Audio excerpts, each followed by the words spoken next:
Hello students, मेरा नाम है सुजाता परिहार और आप सबका स्वागत है मेरे चैनल लीड बाय लर्निंग में।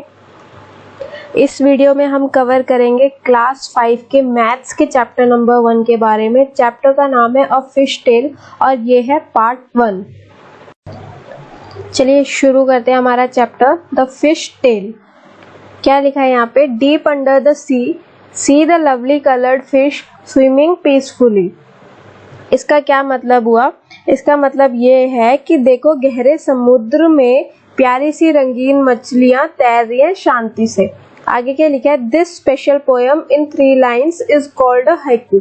जो ऐसी स्पेशल पोयम्स होती है 3 लाइन्स में, उसको हाइकू बोलते हैं। Such poems about nature are popular in Japan, और ये जापान में बहुत पॉपुलर है। Here is another haiku, एक और है यहाँ पे haiku. The lake calm, smooth, still, a fish jumps up and return ripples shake the lake. देखो तालाब जो है वो शांत है, स्थिर है, और जो मछली है वो उछल रही है और वापस लौट रही है, और तालाब जो है वो लहरों से पूरा हिल गया है। Do you know any poem about fish? तुम्हें कोई फिश के बारे में पोएम पता है? Here are some drawing made by children. ये जो ड्राइंग्स हैं ये चिल्ड्रंस ने बनाई हैं। When you think of fishes, what shapes come to your mind? जब आप फिशेस के बारे में सुनते हो तो कौन कौन सी शेप आपके दिमाग में आती है? ये सारे क्वेश्चंस के आंसर्स हमें देने हैं। चलो शुरू करते हैं। पहला क्वेश्चन है, do you no any poem about fish? Fish के ऊपर कोई पोएम लिखती है। चलो ये एक पोएम है, इसको पढ़ लेते हैं। Fish versus humans. The fish swim in the coral and we get stuck in school. Some fish are trapped forever in the aquarium inside the tanks. Some people are trapped by wrongdoings and are put in prison instead of spent. Fish swim in schools that look similar to them. Teenagers stays in cliques that I am sure will never end sometimes. Sometimes I go to the aquarium and I admire all the fish. I wonder how many times fish think to be a human is all I wish. By Rebecca Bell. ये जो poem है ये किसने लिखी है? Rebecca bell ने लिखी है। अगला क्वेश्चन था, when you think of fishes what shapes come to your mind? कि जब आप फिशेस के बारे में सोचते हो तो क्या शेप्स आते हैं? ये सब शेप्स कुछ हमारे दिमाग में आती हैं। फिशेस की शेप्स जो होती है वो कुछ इस प्रकार की होती है। Thanks to my drawing. अगला है, try to use a square and a triangle to draw a fish. ये रहा स्क्वायर, यूज कर लिया। ये रहा ट्राइंगल, ये भी यूज कर लिया एक फिश को ड्रॉ करने के लिए। अब देखो यहाँ क्या लिखा है, look for fish designs around you on cloth, in paintings, on mats etcetera. कि अपने आसपास कपड़ों पर या फिर पेंटिंग्स में, चित्रों में, या कहीं पे भी मैट्स वगैरह में जो दरी वगैरह होती है उसमें मछली के डिजाइन देखने हैं। मीन मीन्स अ फिश, मीन का मतलब होता है एक फिश, एंड मीनाक्षी मतलब Meenakshi is a girl whose eyes look like a fish. Meenakshi एक लड़की है जिसकी आंखें जो है फिश की तरह दिखती है। Can you think of someone who has such eyes? क्या मतलब तुम किसी के बारे में सोच सकते हो जिसकी ऐसी आंखें हो? Draw a face with fish eyes. अभी ड्रॉ करेंगे, देखते हैं। Fishes can have very different sizes. जो फिश होती है उनका साइज अलग अलग हो सकता है। The smallest fish is about 1 centimetre long. जो स्मॉलेस्ट फिश होती है वो 1 सेंटीमीटर की हो सकती है। How long is the biggest fish you can imagine? और सबसे बड़ी फिश कितनी हो सकती है? 18 मीटर, 18 मीटर की हो सकती है। How many times longer is your big fish than the smallest one? इसका आंसर भी अभी हम देंगे। The biggest fish is the whale shark. It is actually not a whale but is a big fish. देखो biggest fish जो होती है वो व्हेल होती है, वास्तव में ये एक व्हेल नहीं है, तो ये बहुत बड़ी मछली है। Whales are different from fish. Whales जो होती है वो fish से काफी different होती हैं। Whales breathe like we do through their nose. हम जैसे नाक से सांस लेते हैं, whales भी अपनी नाक से सांस लेती है। But fish have no noses and they take in water not air. लेकिन जो fish होती है उनके पास कोई nose नहीं होता और वो air नहीं लेती हैं अपने अंदर, वो water लेती हैं। Whales give birth to babies. Whales जो है वो babies को birth देती हैं, but fish lay eggs. जो फिश होती है वो अंडे देती है। The whale shark fish looks big and dangerous. जो व्हेल शार्क होती है वो बड़ी और बहुत खतरनाक दिखती है, बट इज क्वाइट हार्मलेस। लेकिन वो हार्मलेस होती है, कुछ नुकसान नहीं पहुंचाती है। It does not attack human, वो ह्यूमंस को अटैक नहीं करती है। One whale shark was as long as 18 metre. 18 metre की होती है एक whale shark। Just think how long that is, almost 12 children of your size standing one on top of the other। ये मतलब अराउंड आपकी साइज के 12 बच्चों के बराबर है कि आप एक दूसरे के ऊपर खड़े हो। And guess what it weight, इनका वेट कितना होता है? Well much more than what 12 of you together weight. जितना 12 बच्चे इकट्ठे वेट नहीं होता आप सबका, उससे कहीं ज्यादा होता है एक व्हेल फिश का weight. Its weight was about 16,000 kilogram. 16,000 kilogram होता है एक व्हेल मछली का weight. Meen means a fish and Meenakshi is a girl whose eyes look like a fish। मीन मतलब फिश और मीनाक्षी एक लड़की है जिसकी आंखें फिश की तरह है। Can you think of someone who has such eyes? Draw face with fish eyes. ये देखो ऐसा ही एक फेस हमने ड्रॉ किया है और ये फिश आईज है जिसकी, ठीक है। अगला क्वेश्चन था how many times longer is your big fish than the smallest fish. कि कितनी बड़ी होती है आपकी एक बिगेस्ट फिश स्मॉलेस्ट फिश से। जो स्मॉलेस्ट फिश होती है वो अबाउट 1 सेंटीमीटर बड़ी होती है एंड द लॉन्गेस्ट फिश होती है वो 18 मीटर बड़ी होती है। और 1 मीटर जो होता है वो 100 सेंटीमीटर के बराबर होता है। और सबसे छोटी फिश कितने की होती है? 1 सेंटीमीटर की होती है। और 1 metre is equals to 100 centimetre. तो 18 मीटर कितने सेंटीमीटर के बराबर होगा? 18 इंटू 100 यानी कि 1800 सेंटीमीटर के बराबर होगा। तो longest fish is 1800 times longer than the smallest fish. Smallest fish से 1800 गुना ज्यादा बड़ी होती है एक longest fish. About how many kilograms do you weigh? For example कि कितना वेट होगा हमारा? 35 kg। So 12 children like you put together will weigh about, अगर आपके जैसे 12 बच्चों को एक साथ रखे तो कितना वेट होगा उनका? 12 into 35 420, 420 kg। About how much more does the whale shark weigh than 12 children like you put together. तो व्हेल आपसे, एक व्हेल आपसे कितने गुना ज्यादा वेट होगा उसका? अगर आप 12 बच्चों को पूरा इकट्ठा भी रख दो, आपका पूरा वेट एक साथ जोड़ दो, उसके बावजूद एक व्हेल का कितना वेट ज्यादा होगा? देखो इसका आंसर देते पहले। Weight of a whale shark कितना होता है? 16,000 kg। एक व्हेल शार्क का वेट होता है 16,000 kg। और आपके जैसे 12 बच्चों का कितना वेट हुआ? 420 kg यानी 420। तो डिफरेंस कितना आया? 16,000 माइनस 420, 15,580 यानी 15,580 kg का डिफरेंस आया। तो एक व्हेल शार्क जो होती है वो आपसे 15,500 kg मोर देन उसका वेट होता है आप सब 12 बच्चों के वेट को मिलाने के बाद भी। आगे देखो क्या लिखा है यहाँ पे। The fish tail to see the difference between whales and fish look carefully at their tails. अगर आपको व्हेल और फिश में डिफरेंस देखना है तो उनकी पूंछ को ध्यान से देखो। Can you see that the fish tell stands flat along its body. कि देखो जो तुम देख सकते हो कि जो मछली की पूंछ है उसके शरीर पर सीधी खड़ी होती है। But the tail of the whale almost looks like 2 legs। और जो व्हेल की जो पूंछ है वो 2 पैरों के समान दिखाई देती है। तो इसमें आप डिफरेंस तो पता ही लगा ही सकते हो कि कौन सी व्हेल हुई और कौन सी मछली हुई। Schools of fish. Fish like to swim together in the sea in big groups called schools of fish. देखो जो फिश होती है वो एक साथ एक ग्रुप में स्विम करना पसंद करती है जिसको बोलते हैं schools of fish. In their school they feel safe from bigger fish. अपने स्कूल में वो बड़ी मछलियों से ज्यादा सेफ फील करती है। तो do you feel safe in your school? क्या आप अपने स्कूल में सेफ फील करते हो? आगे क्या लिखा है? To scare away the bigger fish. Bigger fish को डराने के लिए, उनको दूर भगाने के लिए some small fish drink up a lot of water, swell up and look big. कि जो स्मॉल फिश होते हैं थोड़ा थोड़ा पानी पी लेते हैं ताकि वो थोड़ी बड़ी लगे। जिनसी use these shapes to make drawing of fish. Now you also use some shapes to draw the different sea animals shown below. जिनसी ने शेप्स का यूज किया शिप्स को फिश को बनाने के लिए, तो आप भी कुछ बना सकते हो। देखो ये क्या है? ये है सी अर्चिन यानी समुद्री अर्चिन, ये है ईल, ये है लॉबस्टर, ये है रेड स्नैपर। आगे देखते हैं। ये है ऑक्टोपस, ये है क्लैम यानी कि सीपी, ये है पैरट फिश, ये है प्रॉन यानी इसको झींगा मछली भी बोलते हैं, ये है जेलीफिश, ये है सिल्वर पॉम्फ्रेट ये है क्रैब यानी केकड़ा, ये है स्क्विड, ये है कटल फिश। अब ये कुछ क्वेश्चंस के आंसर्स देते हैं।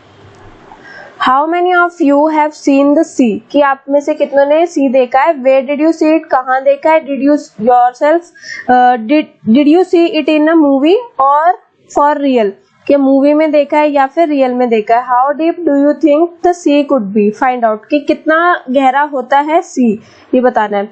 आई have seen the sea and many of my friends have also seen the sea at Puri, Puri में देखा है मैंने और मेरे फ्रेंड्स ने, हम जब एक ट्रिप पे गए थे, during a trip. I have also seen the sea in movies, movies में भी देखा है हमने। The sea should be at least 1000 feet deep, जो है सी जो है वो कम से कम 1000 फीट डीप होगा। अगला क्वेश्चन है do you know how to swim, would you be scared of the high sea waves, कि आपको स्विम करना आता है और जब हाई सी वेव्स होती हैं तो क्या डर लगता है।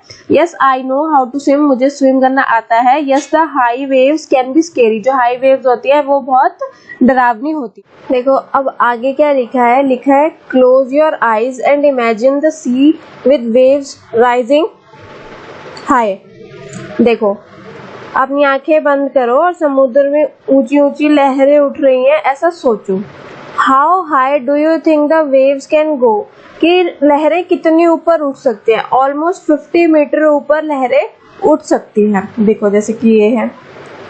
Imagine that there are fisherman in their boats going up and down with the waves, कि इमेजिन करो कि मछुआरे अपनी नाव में बैठे हैं और लहरों के साथ उनकी नाव ऊपर नीचे हो रही है। They start their trip when it is still dark, और उन्होंने अंधेरे में अपनी यात्रा जो है, अपनी ट्रिप जो है वो शुरू कर दी। Some go on a simple boat made from logs of wood tied together, कि देखो कुछ मछुआरे अपनी लकड़ी के फट्टों से बनी साधारण सी दिखने वाली नाव में जाते हैं, ठीक है, लकड़ी के फट्टों से बनी है, बहुत सिंपल सी बोट है, उसमें जाते हैं। If the sea is rough with very high tides and a strong wind, then these fishermen have a very difficult time. अगर समुद्र उफान पर हो और बहुत तेज हवा के साथ साथ ऊंची ऊंची लहरें भी उठ रही हो, तब इन मछुआरों को बहुत मुश्किल का सामना करना पड़ता है। These log boats do not go very far. ये लकड़ी के फट्टों से बनी जो बोट्स होती हैं ये ज्यादा दूर नहीं जा पाती है। If the wind is helpful, they travel about 4 kilometer in 1 hour. अगर हवा कुछ साथ दे तो वो 1 घंटे में 4 किलोमीटर तक चली जाती है। How long will they take to go a distance of 10 kilometer? तो वो 10 किलोमीटर जाने के लिए इनको कितना टाइम लगेगा। अगर वो 1 घंटे में 4 किलोमीटर जा रही है तो 10 किलोमीटर जाने के लिए उनको कितना टाइम लगेगा। और अगला क्वेश्चन क्या बताना है कि guess how far you can go in 1 hour if you walk fast. अगर आप पैदल चलो पर तेज तेज चलो तो आप 1 घंटे में कितनी दूर पहुंच सकते हो। अब देखो क्या क्वेश्चंस थे। क्वेश्चन है कि how long will they take to go a distance of 10 kilometre, कि मतलब ये क्वेश्चन था उसमें कि 1 घंटे में अगर एक आवर में वो 4 किलोमीटर जा रहा है तो वो 10 किलोमीटर कितने आवर में पहुंचेगा, ये हमको बताना है।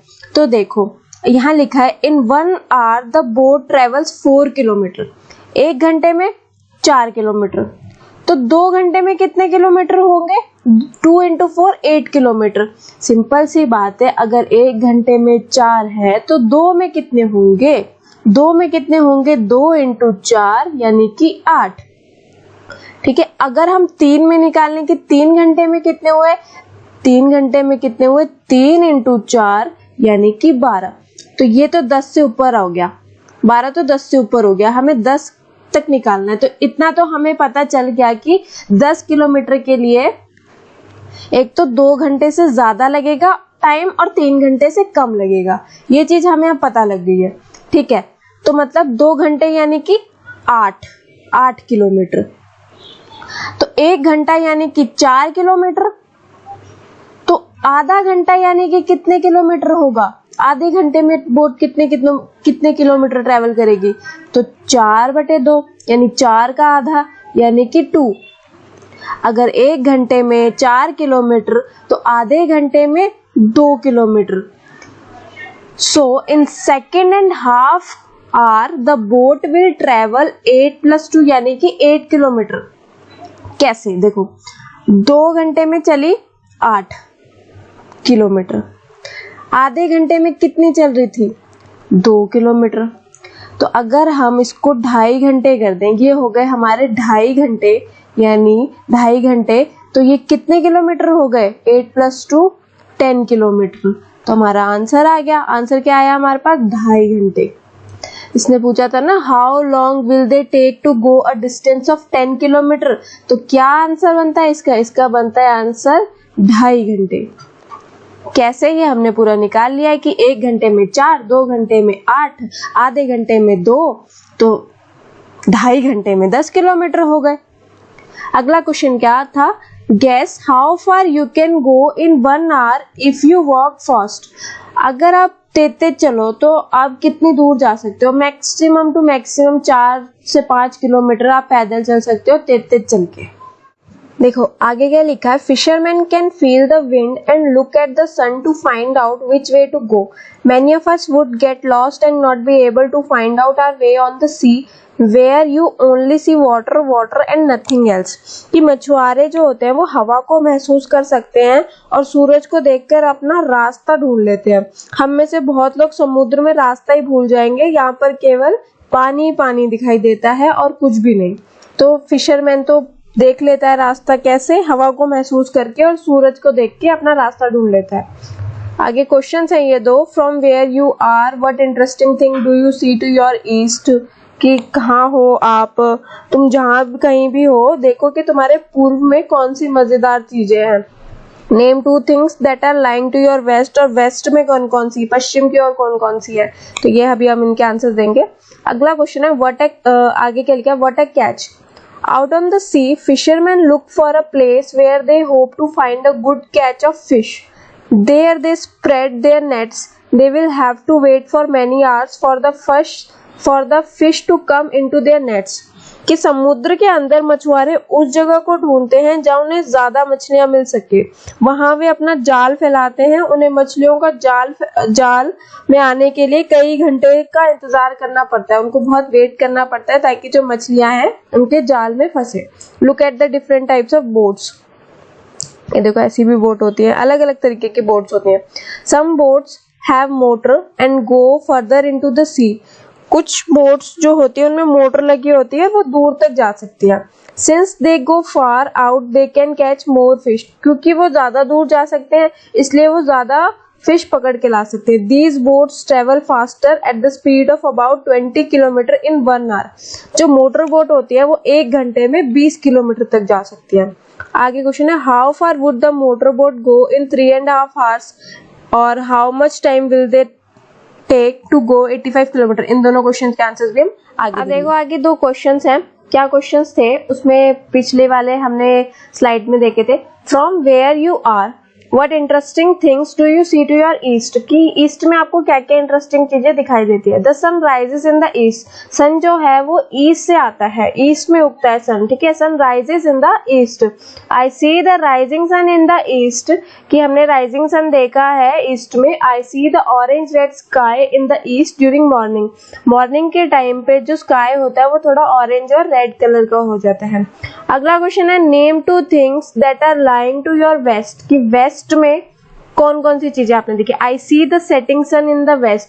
सन उगता तो ईस्ट में है लेकिन डूबता कहाँ पे, वेस्ट में। The western sky looks orange red in the evening. जो वेस्टर्न स्काई होता है वो इवनिंग में ऑरेंज और रेड कलर का दिखाई देता है। देखो क्वेश्चन नंबर 13 क्या है, how far would the motor boat go in 3.5 hours. ठीक है, हमें 3.5 घंटे का बताना है। 3.5 आवर्स का, 3.5 आवर्स का कि कितने किलोमीटर वो जाएगी इतनी देर में। हमने पहले निकाला था, पहले ऐसे एक क्वेश्चन किया था, उसमें हमें 10 किलोमीटर, उसमें हमें किलोमीटर दिए थे, हमें आर निकालने थे। अब हमें आर दिए, हमें किलोमीटर निकालने हैं। तो देखो बहुत सिंपल है, अगर 1 घंटे में 20 किलोमीटर गई, ठीक है, तो 3 घंटे में कितने किलोमीटर जाएगी। क्योंकि हमें 3.5 निकालने हैं तो हम 3 का निकाल लेते हैं पहले कि 3 में कितने जाएगी। 3 × 20, 3 × 20 यानी कि 60 किलोमीटर। ठीक है, अब बचा हाफ आवर। हाफ आवर कैसे निकालेंगे, अगर 1 आवर 20 है तो हाफ कितना होगा, 1 का आधा हाफ, 20 का आधा कितना, यानी कि 10 किलोमीटर, 20 का आधा कितना हुआ 10 किलोमीटर। तो 3.5 घंटे में कितना हुआ 60, 3 घंटे वाला 60 और आधे घंटे वाला 10, यानी कि 70 किलोमीटर। ठीक है, समझ आ गया, आंसर आ गया हमारा 70 kilometre. In 1 hour the boat goes 20 kilometre, अगर 1 घंटे में 20 किलोमीटर है, hence in 3 hours the boat will go 3 into 20 यानी कि 60 किलोमीटर, कि 3 घंटे में होगा 60 और आधा घंटा हुआ 20 divided by 2 that is 10 kilometre. तो in 3.5 hour the boat will go 60 plus 10 यानी कि 70 किलोमीटर। आगे चलते हैं, how much time will they take to go 85 kilometre. यहाँ पे हमें किलोमीटर दिए हैं और आर निकालने हैं। ये जो मैंने दिया है सॉल्यूशन, इसको बाद में देख लेना ध्यान से, पर एक इजी वे में हम इसको थोड़ा करने की कोशिश करते हैं। सिंपल सा, एक आर 20 किलोमीटर, ये तो हमको गिवन है पहले से। अब हमें 85 निकालने हैं, तो अब हम हर बार ऐसे इंटू तो नहीं कर सकते कि 2r यानी कि 2 into 20 40। तो पहले ही हम इसको थोड़ा ध्यान से देख लेते हैं कि 85 है और यहाँ 20 दिया है, तो ये किसके ज्यादा आसपास होगा 4r के। 4r देखो, 4 into 20 कितना हुआ 80 किलोमीटर। फिर भी अभी भी ये 5 किलोमीटर कम है। अब 5r का देख लेते हैं, 5r का कितना हुआ 5 into 20 100 किलोमीटर, तो ये तो ज्यादा हो गया। अब इतना क्लियर है कि 4r और 5r के बीच में आएगा, जो भी आंसर आएगा वो 4 और 5r के बीच में आएगा, 4 से नीचे नहीं होगा और 5 से ऊपर नहीं होगा। अगर हम देखें हाफ आवर का देखें तो कितना हुआ 10 किलोमीटर। तो अगर हम 4.5 आवर देखें तो 80 plus 10, अगर 4.5 देखें तो 80 plus 10 होके ये 90 किलोमीटर हो गया, और ये भी अभी भी 5 किलोमीटर ये ज्यादा आ रहा है। हमें 85 का निकालना है, ठीक है, 4.5 भी नहीं होगा। तो अब इस 4.5 का हाफ मतलब कितना होता है, हाफ आवर 30 मिनट्स होता है, ठीक है, हाफ आवर 30 मिनट्स होता है। अब इस 30 मिनट्स का भी अगर हम हाफ कर दे, क्योंकि ये आ रहा है 90 है ना, 90 आ रहा है, इसमें हमें कितना कम करना है, ये 90 था, इसमें हमें 5 कम करना है। हाफ आवर का 10 था, हमें 5 चाहिए, 5 लाना है। 10 का अगर हम हाफ करेंगे तो 5 आएगा ना। तो 30 मिनट्स को अगर हम 30 मिनट्स का हाफ करेंगे तो कितना आएगा 15 मिनट्स आएगा, 15 मिनट्स। तो आंसर क्या आ जाएगा इसका आंसर आ जाएगा 4 आवर 15 मिनट्स में हम पहुंचेंगे 85 किलोमीटर। आई होप कि आपको सब समझ आ गया होगा कि अगर हम 4.5 ले लेते हैं, पूरे 4 आवर 30 मिनट ले लेते हैं, तो हमारे 90 किलोमीटर हो जाते हैं। लेकिन हमको 5 कम करने हैं, इसमें 5 कम हम कैसे कर सकते हैं, अगर हम इस 10 में ये जो आधा घंटा था इसका भी आधा कर दे, 30 मिनट्स का आधा यानी 15 मिनट्स कर दे, तो हम इसमें 10 में से -5 कर सकते हैं ना, तब वो 5 आ जाएगा ना, कि 10 का हाफ कितना हो गया 5, तो आ गया 4 आवर 15 मिनट्स में हम 85 किलोमीटर पहुंच जाएंगे। आई होप आपको ये सब समझ आ गया होगा। तो guys thank you so much video देखने के लिए। चैनल सब्सक्राइब नहीं किया तो जरूर करना।